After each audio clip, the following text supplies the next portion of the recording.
Chers auditeurs, bonjour. Bienvenue dans la saison 1 Best-of de Comme d'Archi, le podcast qui vous ouvre les portes du monde fascinant de l'architecture.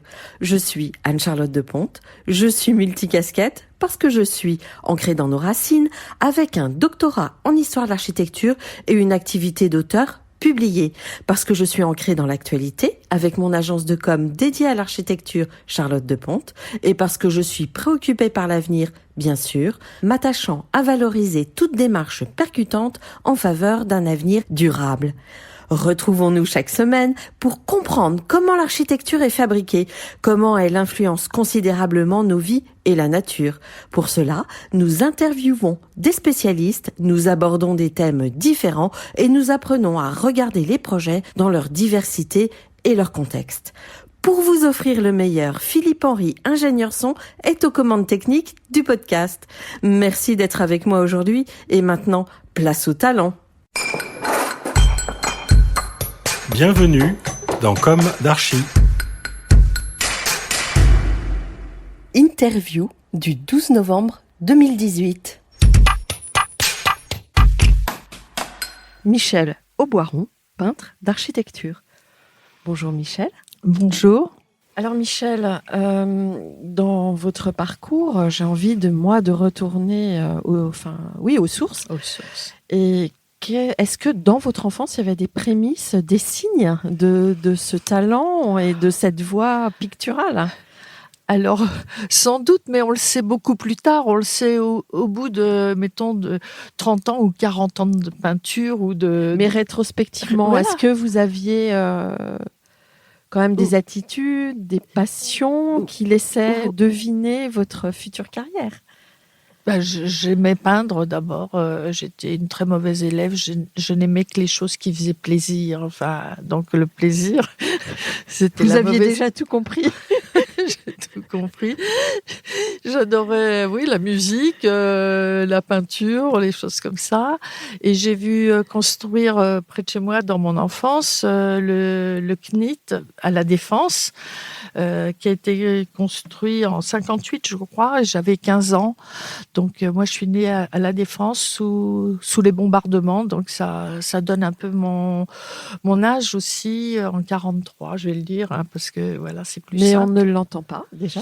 Et puis, voilà. votre vitalité est telle, enfin, en tout cas, quand c'est vous qui nous aviez contactés lors de notre aussi propre campagne Ulule, ce qui prouve le dynamisme, la curiosité que vous avez, hein. Voilà. Oui. Donc, c'est pas une question. La jeunesse n'est pas une question d'âge. Non, mais dans le parcours, c'est pour dire que j'ai vu construire le CNIT et en fait, j'ai déménagé de cet endroit, La Défense, où j'ai vu construire le CNIT et son inauguration parce que j'ai été expulsée pour que le quartier de La Défense se construise. Donc, si vous voulez, j'ai vu déjà les premières architectures très modernes, enfin, s'élever, s'ériger pendant jusqu'à nos jours, toutes ces tours qui me parlent et que j'ai peint par la suite. Mais c'est peut-être une forme de résilience, en fait. Voilà. Et oui. Ouais. Et après coup, dans mes parcours, attachés à la peinture, j'ai fait des études, j'ai été rechercher d'une façon très compliquée un itinéraire vers la peinture qui m'a conduit au fil des écoles et des ans à me retrouver en diplôme d'architecture intérieure à l'école Boulle en 67, où j'ai eu mon diplôme, où j'étais une des premières filles de l'école Boulle avant 68, parce qu'il n'y avait pas de filles à l'école Boulle, si ce n'est en tapisserie, dans un autre domaine. Hein. Enfin, c'était extérieur à l'école Boulle, mais en tant que c'était de nouveau l'architecture intérieure qui nous conduisait. On était 3 filles à l'école pour 600 garçons, et voilà. Et j'ai commencé à travailler sur l'architecture. Et là, ça m'a déterminée et pour la peinture, parce que j'y étais plus qu'attachée. Et par la suite, à l'époque où il n'y avait pas d'ordinateur, j'ai commencé à travailler chez des architectes en faisant des perspectives à la main, à l'aérographe, etc. pour... Moi aussi, ça m'est arrivé. Voilà, et ça, disons que j'ai fait des perspectives pour cabinet de Pierre Dufaux à l'époque et d'Agbert qui avait construit la tour Dalibert. et qui avait construit la Tour Eiffel aussi à la Défense. Oui, un nom Voilà. qui appartient maintenant à l'histoire. Voilà. Et qui a été rénové depuis. Donc voilà, c'est un mélange de tout ça qui me tient à l'architecture comme un fil, mais sans vraiment savoir. Votre première expérience de peindre l'architecture et c'est en performance. Alors en performance, la première expérience que j'ai eue, enfin que j'ai provoquée, c'était de peindre 10 architectures dans Paris. Des 4 mètres par 3 sur un camion d'affichage que l'affichage dynamique à l'époque m'avait sponsorisé, et j'ai peint les 10 plus grandes architectures, enfin pour moi ciblées, les plus connues en couleur primaire. C'est-à-dire pour moi l'architecture peut pas se peindre sur des petits tableaux, enfin c'est d'être dans la rue et devant et de voir, et pas de faire de la reproduction ou de la rétroprojection comme ça a été le cas après l'époque du pop art, dont je suis aussi un peu baignée puisque c'est aussi un peu ma génération. Donc pour des questions de moyens, j'ai peint avec 3 couleurs en définissant les couleurs primaires. Donc pendant un an, j'ai peint avec 3 couleurs. Le noir, le blanc, bien sûr, si on considère que c'est des couleurs, mais bleu, jaune, rouge. Et peindre l'architecture, c'était évident pour moi. Je dis, je peux pas peindre ça sur un chevalet, ça me plaît. Je vais circuler dans Paris et puis me faire connaître, parce que c'était un peu aussi une façon de se médiatiser et de pas aller voir les galeries qui rejetaient pas mon travail, mais j'avais jamais affaire aux bonnes personnes. De toute façon, on sait très bien qu'il y a toute la part de snobisme, d'une certaine manière, d'un discours un peu sophistiqué, hein, et puis beaucoup de peintres émergent sans être passés par cette voie aussi. Oui, hein. Et je me suis dit, puisque on considère que je sais peindre, ça avait l'air un peu péjoratif, savoir peindre aussi à l'époque, enfin à cette période-là où j'ai peint en 87. Déjà en 80, les performances existaient, mais ce que l'on voit maintenant à la mode en France, les institutions promeuvent, enfin je sais pas si ça se dit comme ça, les installations, les écrans qui grésillent. Enfin, ça veut pas dire que les artistes sont. Oui, vous ne jugez pas de leur qualité. Non, mais du virage des institutions qui décident de ce qui est bien, pas bien. Donc, quand on va voir une galerie et qu'on dit mais oui, mais vous savez peindre. Je dis oui, c'est peindre, c'est comme connaître l'alphabet quand on écrit ou les notes de musique quand on fait de la composition. Peindre, c'est un outil, d'accord, mais il y a autre chose que ça, et d'aller peindre sur le vif, sur des grands formats qui étaient l'architecture, c'était un peu de la provoque. Vous avez à peu près, pour nos auditeurs, une idée du nombre d'œuvres que vous avez peintes et celles que vous avez vendues. Vous êtes oui. Je sais même pas dire exactement plus de 1000 peintures, 1000. Et toujours dans la rue, toujours en performance. Oui, pratiquement. Enfin, s'il y a même pas 1%, enfin sur certains sujets, non, mais même toutes mes peintures ont été faites in situ, voilà, en direct dans la journée. C'est-à-dire, il y a une question d'urgence dans ma manière de travailler, qui est une peinture par jour et in situ. Parce que quand on s'installe, la journée se termine et le lendemain est un autre jour avec une autre lumière et autrement. Donc, je change d'endroit pour pouvoir balayer le paysage. Très grand format, pour vous, c'est quoi ? C'est quelle dimension ? Eh bien, la première performance, c'était les primaires, dont je parlais tout à l'heure. C'est 4 par 3. Ensuite, j'ai exposé ma série New York, qui était des 200 par 200, où j'ai peint à New York pendant 15 jours. J'ai fait 30 toiles, 2 par jour, qui revenaient à Paris tous les jours. Et c'était des 2 par 2, donc c'était 2 fois 2 par jour, pendant 15 jours, et que j'ai exposé à la chapelle Salpêtrière, pour les 20 ans de la chapelle Salpêtrière, où j'ai exposé toutes mes toiles de New York. Et au cœur, donc en échange du lieu qu'on me prêtait pour exposer, j'ai peint 8 peintures du cœur de la chapelle Salpêtrière, qui faisait 3 mètres par 3. Et donc, ils sont restés là-bas. Oui, alors j'en ai offert une à la chapelle Salpêtrière. J'en ai découpé une que j'ai donnée en morceaux aux amis qui étaient venus me soutenir.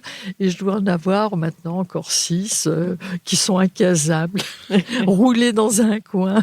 Oui, alors comment trouve-t-on des châssis de 4 mètres par 3 ou il faut soit les construire...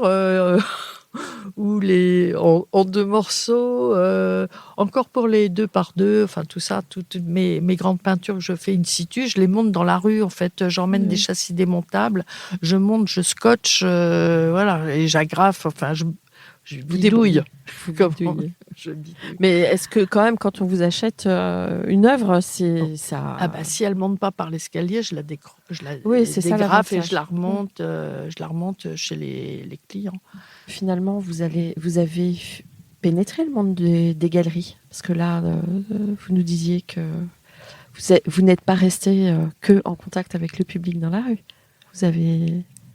Non, j'ai proposé chose que je ne fais pas habituellement, c'est d'aller voir les galeries, parce que j'avais un travail fait, mettons, dans le cas d'une de mes galeries à Dinard.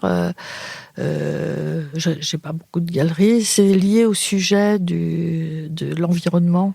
C'est-à-dire, j'ai peint les très belles maisons de Dinard, très hitchcockiennes, très 19e, qui était un sujet aussi d'architecture. Donc, parce que je peins pas que de l'urbain, j'ai peint à Versailles, j'ai exposé à Versailles, à la galerie Anagama. À Dinard, j'expose à la galerie Vue sur Mer, toutes les maisons de Dinard. J'en ai peint 90 ou 100. Enfin, ça plaît énormément, ça parle aux gens, parce que même en Bretagne, on voit souvent des paysages marins, des bateaux. Moi, j'ai peint les villas superbes de Dinard qui ont un caractère extraordinaire. Donc ça aussi, c'est l'architecture, mais ça mène partout. Donc j'expose en galerie, je propose en fait... J'y vais parce que je sais aussi, aussi j'ai besoin de vendre des peintures. Je peux pas toujours faire des rétrospectives ou des sujets par voyage, parce que chaque voyage nous permet de montrer l'intégrale de mon travail. J'ai du mal à montrer 3 peintures d'une série que j'ai fait en 2 mois, de 30 peintures, pour être exposée, de mettre 3 peintures dans une galerie, ça me va pas. Mon voyage, c'est les vidéos, c'est le voyage, c'est les photos, la musique, c'est un tout. Oui, c'est un travail, un parcours initiatique, un travail d'exploration.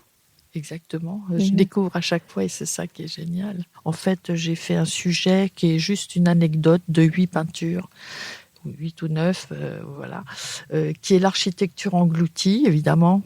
J'ai essayé de restituer la plus belle partie des temples d'Angkor et eux autour, parce qu'il y a 50 kilomètres autour de Siem Reap. J'ai fait l'architecture engloutie par les touristes, enfin un clin d'œil. Donc en fait, ça aussi c'est une réflexion qui dérange et mes peintures, parce que là je peins en atelier. Donc je fais un autre travail qui est de la réflexion, en allant au plus près de la beauté des temples et de la déconstruction par la végétation. C'est un sujet très actuel. Et la déconstruction, enfin le parasitage des tablettes et des téléphones portables pour voir un monument qui est magnifique. Et on se dit, partout c'est comme ça. Interview du 6 mai 2019. Ton exposition s'est terminée il y a à peu près 15 jours ? Oui, j'ai pas vu le temps passer même depuis la fin de l'exposition, mais bon, c'était un retour en arrière sur mon travail qui était en fait nécessaire pour certaines personnes. Moi, je le voyais pas comme ça, mais en fait, ça m'a plu de faire ce retour en arrière pour revoir un peu la continuité de mon travail sur la peinture et l'architecture, quelle qu'elle soit. Enfin, bon, quand même, l'architecture des architectes et des villes et des pays que ça représente aussi. Oui, parce que il faut rappeler à nos auditeurs que tu peins donc des grands formats, tu fais des performances, donc tu parcours le monde, Oui. mais aussi la France, parce que Et la France, parce Ouais. que évidemment, partir, c'est toujours, c'est le voyage d'abord, ça fait rêver. Les mots, les noms des villes font rêver, donc souvent les destinations, je les ai choisies, soit parce qu'on en parlait, soit voilà, c'est historiquement parlant, les sociétés différentes. Donc, mettons, quand on dit Shanghai, moi, ça m'évoquait voilà, un peu l'exotisme, l'orientalisme et aussi la modernité de cette ville qui est, mettons, un exemple. J'y suis allée en 2005, elle était en pleine expansion et ça, je me disais, il faut pas que je loupe ça parce que il y avait encore les quartiers chinois et on parle de Shanghai. Mais bon, j'étais au Maroc parce que j'avais envie d'aller voir les architectures de terre parce que la terre est aussi le matériau qui permettait de construire des architectures aussi qui font rêver. Enfin, voilà. Alors d'ailleurs, on a vu ces toiles exposées. Donc Oui. c'était au Bastille Design Center, Oui. boulevard Richard Lenoir. Voilà. Très très bel espace. Oui. Et est-ce que tu les as vendues, ces toiles du Maroc? Alors non, j'ai pas vendu les toiles du Maroc. Elles sont immenses. Hein. Oui. Oui, il y a des toiles 3 mètres. Enfin, bon, il y a une mosquée. C'est pas la mosquée du Caïd Ali, mais enfin, il y a dans le Maroc, voilà, par exemple. Et quand je suis dans des grands espaces, justement, qui offrent un sans limite au paysage, où le paysage englobe l'architecture, soit une mosquée en plein milieu du désert, mais le paysage est tellement fulgurant qu'on le voit. Pareil pour le Colorado, on peut pas faire une toile qui fasse, bien sûr, je peux en faire des plus petites, mais dans la liberté d'expression, le Colorado, c'est des structures minérales extraordinaires aussi, donc je peux pas peindre petit. Bon, en l'occurrence, j'ai pas vendu le Maroc, mais j'ai vendu beaucoup de toiles urbaines, surtout comme Chicago, Shanghai et Hong Kong aussi. Alors, Et La Havane aussi. je me permets une petite question idiote en fait. Tu faisais ton sport en même temps que peindre? Ah oui, mais le sport m'a fait beaucoup mal au dos aussi. Parce que dans beaucoup de cas, j'ai peint par terre parce que à une période où emmener son matériel, des fois c'est inaccessible avec donc même poser une toile, mettons quand on est dans le désert, où on arrive à un site et on a une voiture, un 4x4, voilà, on s'arrange pour louer des voitures, mais quand je peux pas, je mets la toile par terre tenue par les pots de peinture ou des cailloux et je peins par terre parce que j'ai pas le choix. Alors, dernier petit rappel aussi, cette volonté de peindre du figuratif, du paysage, de l'architecture en performance, c'est aussi une résistance par rapport comment dirais-je, à la peinture officielle qui était presque dictatoriale. Ah oui. Hein, Oui, les institutions sont suiveurs, enfin tout du moins en France, et on suit maintenant.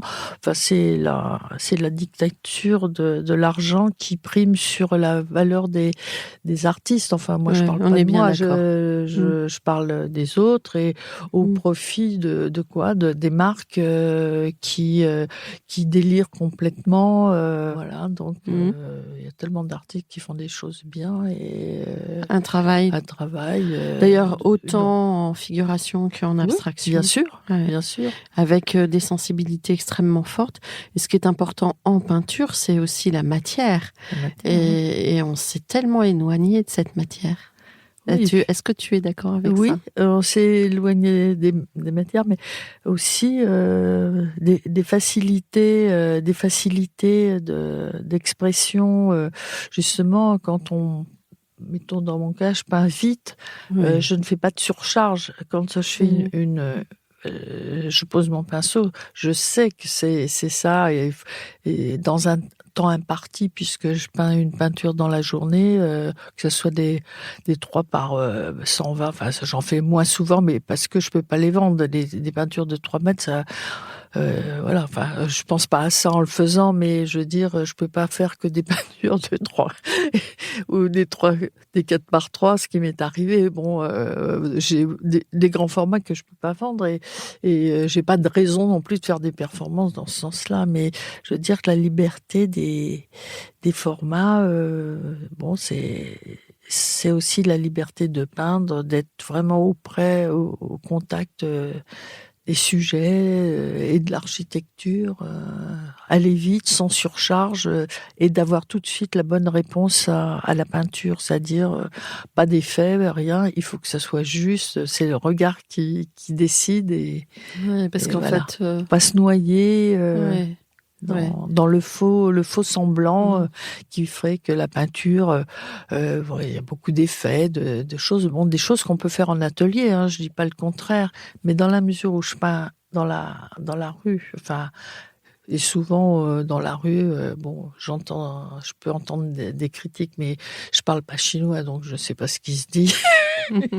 Je parle pas anglais, Et de mais toute très mal. façon, on peut pas plaire à tout le monde. Hein. Voilà, Ouais, exactement. Voilà. Mais ça réjouit les gens. Enfin, moi, Ouais. ça me réjouit parce que, bon, en même temps, je suis libre, je peins, ça me gêne pas que les gens me parlent. Ils me parlent, eux, si je suis en France, ils me parlent de leur pot de peinture, qu'ils peignent le dimanche et tout ça. Ça crée des liens que je n'ai pas avec les galeries. C'est pour ça aussi, je m'impose une manière de peindre qui dérange un peu ouais, je sais pas. Oui, non, Ça, parce que pas si tout on le veut monde, aller je voir crois une pas. galerie, ils s'en tapent alors. Bon, alors justement, tu as fait une rétrospective dans ce magnifique espace, et donc bien sûr, je suis allée te voir. Hein. Très beau lieu, une ancienne quincaillerie. Une ancienne quincaillerie, en fait, qui a été ouverte jusqu'en 2004, je crois. Enfin, elle a eu sa fonction jusqu'en 2004. Très belle ossature, bâtiment du 19e avec un puits de lumière, une verrière zénithale, enfin, qui fait un très bel éclairage. Elle est restée dans son jus, elle n'a pas été transformée, et c'est un très beau lieu architectural, donc ça me convenait parfaitement. Enfin, Et on a l'impression retour. que tu as presque peint toutes tes œuvres en fonction du lieu, alors que Ouais. non, c'est pas ça. Non. Tu as fabriqué, tu as fait ta propre scénographie avec beaucoup, je trouve, d'acuité. Oui, mais ça comptait que ce soit dans un endroit qui soit pas. Et d'ailleurs, c'était risqué parce que quand j'ai vu le lieu, je veux dire, c'est un endroit magnifique avec ces pavés de bois, des rails qui, à l'origine, arrivaient au canal Saint-Martin, juste en face. Enfin, il y avait vraiment une âme, et je disais, l'endroit est beau, mais c'est casse-gueule parce que Il est tellement présent. Il était tellement présent. Je dis, l'étoile, on va me parler que du lieu. Ce qui était vrai aussi et important. Et en fait, l'étoile collait bien. Oui, ça s'est très bien intégré. Oui. Alors, donc, quand on rentrait dans cette nef, il y avait une succession de formats plus ou moins carrés Oui. que tu as peint au Cambodge, je crois. Oui. Ouais. Oui. Alors là, c'était un peu le clin d'œil humoristique de la dernière série que j'ai pas pu faire in situ. Ouais, c'est l'exception qui confirme la règle. Hein. Pour des raisons de trop loin, trop chaud, trop de monde, et surtout trop de monde. Et le sujet que je voulais faire, qui était l'architecture engloutie par les végétaux, enfin, dans les très beaux temples d'Angkor et approchant. Et en fait, je me suis aperçue tout de suite que non seulement c'était envahi par la végétation qui allait recouvrir ces beaux endroits, Et c'était englouti surtout par les touristes et c'était épouvantable. Donc je dis c'est pas possible, je peux pas faire le sujet in situ et je l'ai fait À la maison. sur mes reportages, d'après mes repérages en atelier. Voilà. Ouais. D'accord.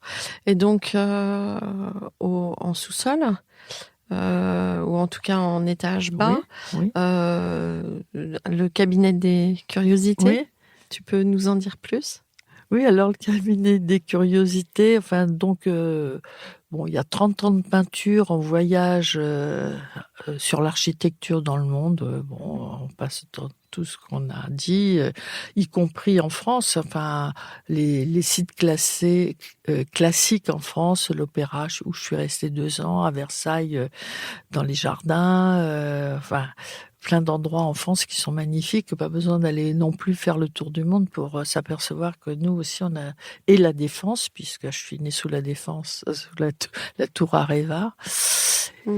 Et le cabinet de curiosité témoigne d'une autre période de 10 ans avant où j'ai commencé à peindre justement, à faire du buzz et de la provo en faisant des toiles sur un camion dans Paris avec des demandes d'autorisation infernales.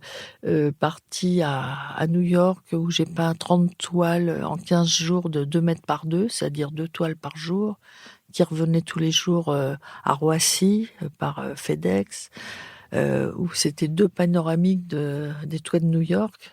Donc c'était en 91 où effectivement j'ai peint aussi les Twins, évidemment incontournables. Donc c'est un peu des toiles qui restent mythiques et qui étaient adressées à mes filles qui elles aussi sont jumelles. Donc il y a toujours des choses qui me sensibilisent qui sont soit intimes, soit visibles de tous. Oui, et puis je me raconte des histoires aussi. Il faut dire que la peinture, c'est pas que l'observation d'un lieu, c'est que c'est une âme. C'est les architectes qui ont conçu des bâtiments, des villes, et tu les remercies pour ça parce que c'est où des fois il y a des belles choses et moins belles pour certaines, mais en fait la ville se construit aussi avec les hommes dans un environnement qui dépend du sol. Des structures et dans le cabinet de curiosité, pour en revenir là, parce que je peux me disperser aussi très longtemps, c'est que il y a ces performances que j'ai fait pour démarrer. J'ai aussi fait des détournements d'objets sur l'architecture pendant une série où je me donne des moyens pour trouver des objets familiers, usuels, qui me faisaient penser à de l'architecture. Donc il y a l'architecture extérieure, puis il y a les objets qui font penser à l'architecture. Voilà, et donc il y avait une toile de tente, donc c'était pour marquer le nomadisme. Oui, alors c'est une architecture de toile, mais c'était parce que j'ai fait le Paris-Dakar. J'ai suivi le Paris-Dakar en peinture. Enfin, c'était une invitation auquel j'ai pas résisté. Hein. Voilà, et puis une manière de... Oui, peut-être un clin d'œil à ce qui se passe aussi aujourd'hui. Oui, exactement. Donc j'ai mis cette toile qui était mon journal où je peignais tous les jours sur ma tente. Enfin, j'ai fait 16 toiles pendant 16 étapes. Et j'étais larguée, on m'avait invité à suivre pour un peu redorer un peu le blason de la course automobile et du fric que ça générait, engageait. Et c'était une bonne idée. Et en fait, moi, tous les jours, je montais dans un avion qui suivait une étape. On me déposait, j'étais j'avais un caddie à roulettes et que j'avais un rouleau de toile et 40 kilos de peinture que je suivais. Donc j'étais dans la nature et j'avais toujours peur qu'on vienne pas me rechercher parce que j'essayais de trouver un endroit. Impossible. Et les portables n'existaient pas à l'époque. Ah non, il n'y avait pas de portable. C'est pas si vieux, hein, c'est pas si vieux. Enfin, le temps passe très vite, je ne me rends pas compte non plus de ça. Mais donc c'est des expériences et il y avait une toile qui n'a pas été... il en reste une ou deux, il en reste 2 effectivement sur les 16 que j'ai peintes et Et cette toile, je l'aime beaucoup. Elle a été peinte à Agadir, sur le tarmac d'Agadir, avant le départ. Donc, il y avait toutes les tentes des concurrents. Et c'est des architectures de toile. Mais tu dis qu'il en reste 2 parce que tu as vendu tout le reste. Oui, j'ai vendu tout le reste. Bah oui, parce qu'en fait, tu es une peintre qui vend aussi. Oui. Et je crois que là, tu étais plutôt contente. Oui. Ouais. Alors, oui, on est toujours contente quand on arrive à pouvoir couvrir l'investissement. Donc, on se fait des frayeurs monstres. Enfin, maintenant, moins peut-être. Puis, en fait, tu relativises davantage. Oui, puis je suis un peu comme une somnambule. Je vois l'exposition où les gens qui viennent, ça me rassure et ça me fait plaisir évidemment. Mais j'ose jamais dire, voilà, est-ce que ça va marcher, est-ce que c'est bien. Il y a à la fin, quand on dit, il faudrait vendre 10 toiles pour couvrir le budget de l'expo, parce que personne nous aide. Je dis nous parce que mon mari qui est photographe et il est architecte aussi. Oui, il est architecte. Oui. Il fait de la vidéo et la logistique. Moi aussi, je fais les paquets quand il faut en faire, tirer mon caddie. Mais en fait, vous faites marcher à deux et donc les investissements. Donc je vends effectivement, mais j'arrive suffisamment à niveler l'investissement pour trouver un créneau pour repartir en fait. Oui. Voilà. Quand on arrive à ça, on est vachement content. Peut-être à bientôt, Michel, j'espère, j'imagine. Oui, moi, je donnerai de mes nouvelles. Voilà.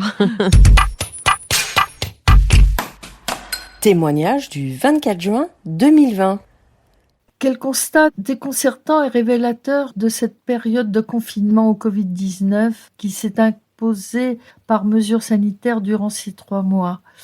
Déstabilisation de nos habitudes, remise en question ou changement nécessaire. Quelle continuité à donner à sa vie et à ses projets artistiques? C'est une grosse question. Au début, j'ai eu ce sentiment étrange de vide et de soulagement d'avoir la chance d'être sur une île telle que la Corse pendant cette parenthèse et Corse où je passais régulièrement des vacances depuis plus de 60 ans, et aussi de peindre, bien sûr, de peindre la force et la beauté de la nature et de l'architecture des arbres qui font partie de l'ensemble de mon travail. Je suis une fan d'architecture. Peindre les structures des villes in situ, dans le monde, riche de leurs différences, époques, de leur climat et terrain, pour réagir. Mais la nature n'est pas loin, là-bas et ici. Pour ça, la Corse était un souffle, un repos nécessaire. La nature m'a toujours parlé, tant dans sa forme que dans sa fragilité, dans sa beauté. Toutes ces choses que l'on a envie de peindre en fait et de vivre. Quels que soient les déplacements de vie, des projets de voyage, les peintures et les pinceaux font partie de ma valise. Cette fois, dans cette période imprévisible, je suis doublement isolée sans l'avoir décidé. Heureusement pas seule, avec Charles dans ma vie, notre vie de créativité, soudée dans nos projets. Mais aussi sans famille, sans amis, pas d'avion, pas de bateau, bloqué, en fait, comme tout le monde. Et ça se ressent, c'était une période difficile, mais à rebours, c'est aussi, je m'aperçois à rebours que nous avons pu réaliser nos rêves de liberté dans le travail, voyager, peindre, photographier, traduire dans ces expériences notre rapport au monde et modestement le partager dans ces voyages, puisque c'est aussi mon parcours sur l'architecture, la peinture, toutes ces villes si intéressantes ou ces pays si intéressants par leurs différences, particularités, de New York en 1991 à Shanghai, La Havane, Hong Kong, Paris, l'Opéra, Versailles, tous ces endroits, ces lieux où l'architecture est forte et puissante, quelle que soit leur diversité, m'ont intéressée. Mais aussi, je m'éloigne un peu du sujet de la Corse, mais la nature est toujours dans l'esprit général des sujets. Mais malheureusement, nous avons consommé un peu plus la planète. Oui, consommer la planète par ces voyages, et on le comprend. La consommation, l'actualité nous le confirme.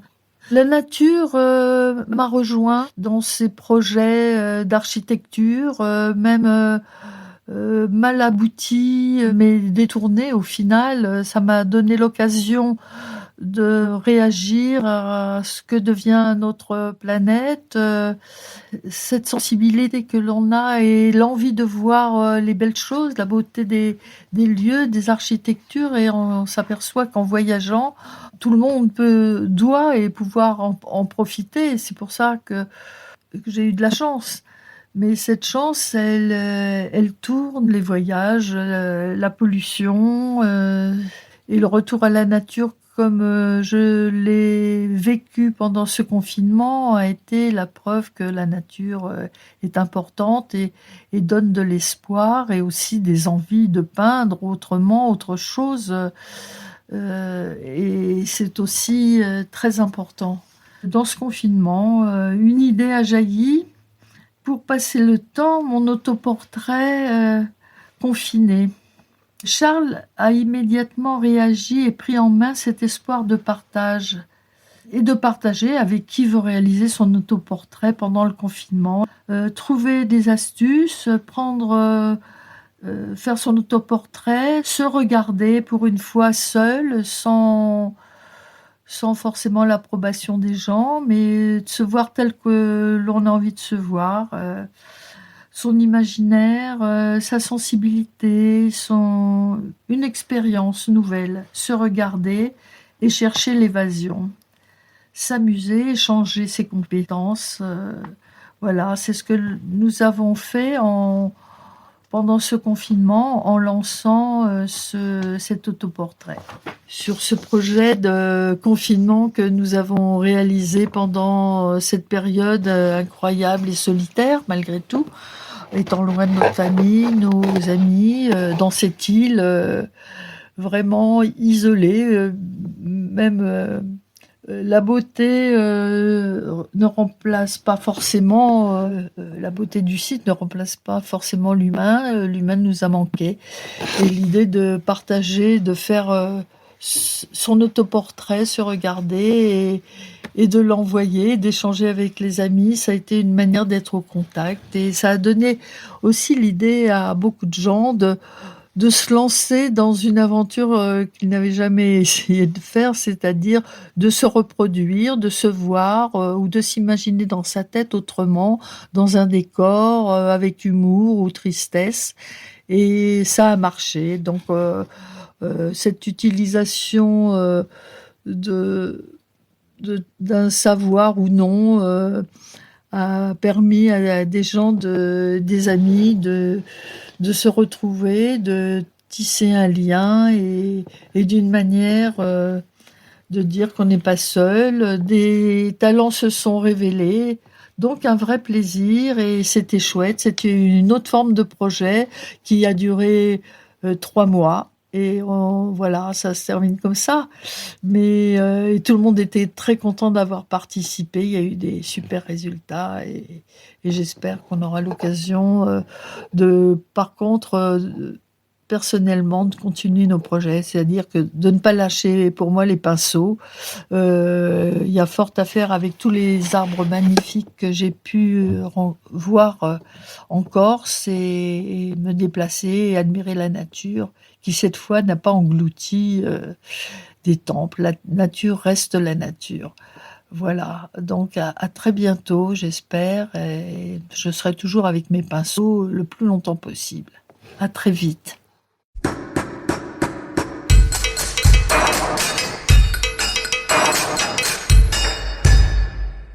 Chers auditeurs, merci pour votre écoute. N'oubliez pas de retrouver nos sujets en avant-première sur Instagram à l'adresse Comdarchi Podcast, COMDARCHI Podcast. Si vous aimez ce podcast, favorisez sa diffusion en lui donnant 5 étoiles sur Apple Podcast, plus un petit commentaire, ou sur votre plateforme de podcast favorite. Et surtout, abonnez-vous pour écouter tous nos épisodes gratuitement. À bientôt, et d'ici là, prenez soin de vous.